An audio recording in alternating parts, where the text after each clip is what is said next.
Fomentan a desigualdade e o machismo, afástanse da realidade dos pontevedreses e son o resultado da loita de poderes de dous partidos. Así definiu esta mañá Rafa Domínguez os orzamentos municipais de 2020. O voceiro popular criticou o retraso na súa presentación e fixo especial fincapé no nomeamento dos 3 novos directores xerais. Estos son unos presupuestos que favorecen la desigualdad y el machismo.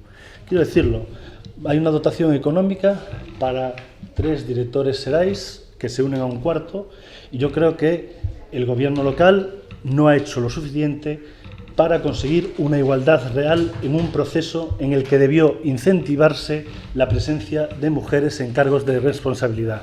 Yo creo que se pudo hacer más para incentivar que las mujeres se presentasen a estos cargos, por lo tanto, denotan una falta de feminismo del que presume. Rafa Domínguez criticou tamén a falta de participación das asociacións veciñais nestes orzamentos, así como o abandono das parroquias. Nos hablan de una gran mentira que es el transporte a demanda. Quiero recordar que estos son los 5º presupuestos que tienen presupuestado el transporte a demanda y que hasta ahora no se ha gastado ni un euro.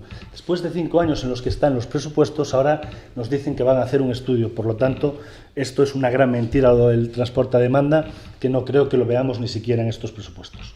No capítulo de inversións, Domínguez destacou a baixa taxa de execución, algo que pon de manifesto, segundo el, o fracaso e a incapacidade do actual goberno. Esa intervención la que hace el cálculo aproximado de cuánto va a ser la inversión que va a realizar el Concello de Pontevedra en el próximo año.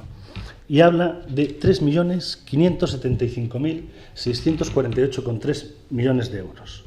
Esto quiere decir que ni siquiera los 10 millones que ellos presupuestan se van a llevar a cabo. Y lo dice en la página 23 de 25, en el que establece que la tasa de ejecución esperada será del 34,41%. No hay nuevos investimentos, no hay nuevas obras.